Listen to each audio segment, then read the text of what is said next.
pakiusap ko to sa mga nagbabakasyon po sa Pilipinas na galing sa ibang bansa, mahalaga to kasi hindi nyo kaya sabihin to. Okay? Pag meron kayong kamag-anak na nagbabakasyon po from abroad, huwag nyo asahan na pag inimbita nyo sa bahay ninyo yan o kaya may kainan, siya lagi maglalabas. Pagpahingahin nyo naman yung tao. Diba? Lalo kapag buwan-buwan na kayo pinapadalan, diba? Pag nandito sa Pilipinas, kayo maglibre. Tama, diba? Pagluto nyo na masarap, pagsilbihan nyo ng maayos, diba? Kasi galing sa ibang bansa yan, pagdating ng Pilipinas, nagbabakasyon yan, hindi para magpagod yan. Nagbabakasyon yan para ma-relax naman kahit papano. Tama, diba? Diba, no? Oo, so, kumbaga, alam nyo minsan, yung sakit natin mga Pinoy eh. Pag may inuman, 10 magkakaibigan. Diba? 10 magkakaibigan.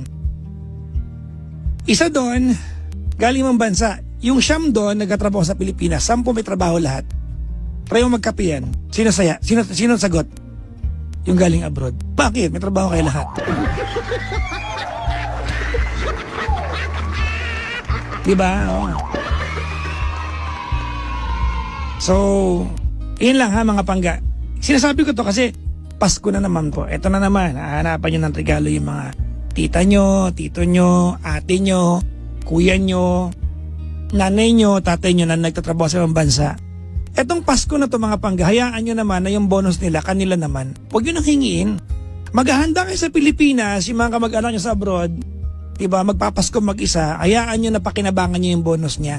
Total, kayo naman sa Pilipinas, ang kakain ng handa, huwag nyo nang hingiin sa nasa abroad. Tama, diba? Hayaan nyo bumili ng bagong gamit, bagong sapatos, kumain mag-isa. Kung mag-isa man siya doon, kasama ng mga kaibigan, ng masarap, huwag nyo na pong hingiin yung bonus niya ngayong Christmas season. Kanya na yon. Diba? Ate, sa Pasko, darating yung mga classmate ko sa bahay namin, baka pwede tayo maghanda ng ganito. Huwag bang kapal mo ka. Alam nyo, hindi kasi kayang sabihin to mga nasa abroad. Ako na lagi nagsasabi. Kung meron kayo sa ibang bansa, buy something for yourself. If you want to save it up, save it up. But just buy something. Wag nyo lang basta, di ba, ibigay ng ibigay, no? Tandaan nyo, kung all year round, nag-provide kayo for a family, di ba? Hindi nyo masarili ng asawa at anak, nanay mo, tatay mo, okay lang yun, kung obligasyon mo yan, walang masama doon. Pero, ngayong Pasko, yung pang-13 sa 12 buwan na sweldo mo, yung pang-13 kasi bonus naman yan, kung meron ka yan, sa'yo na yan. Mag-upgrade ka ng telepono. Diba? Oh, bili ka ng bagong panty. Bakit? Kailan ka bumili ng bagong panty? Natatawa kayo sa akin, pero, diba? Ni panty bra, hindi nyo ma-upgrade minsan kasi puro padala. Wala naman nakakakita. Wala naman talaga sino makakakita. Alam ang post mo yan. Pera nyo yan, yung mga bonus ngayong Kapaskuhan. Pag may kamag-anak kayong dumating sa Pilipinas kasi gusto magpasko sa Pilipinas, wag nyo na kayang gumastos. Kumbaga ipagluto nyo, kayo na gumastos para sa kanila.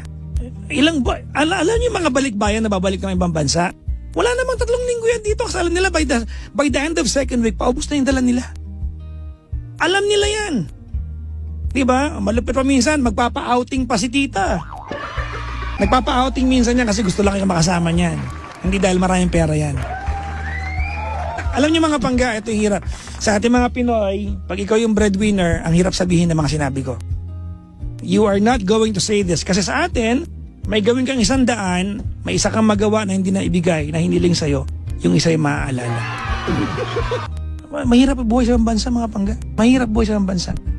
Mahirap, sobrang hirap mga pangga. Hindi madali.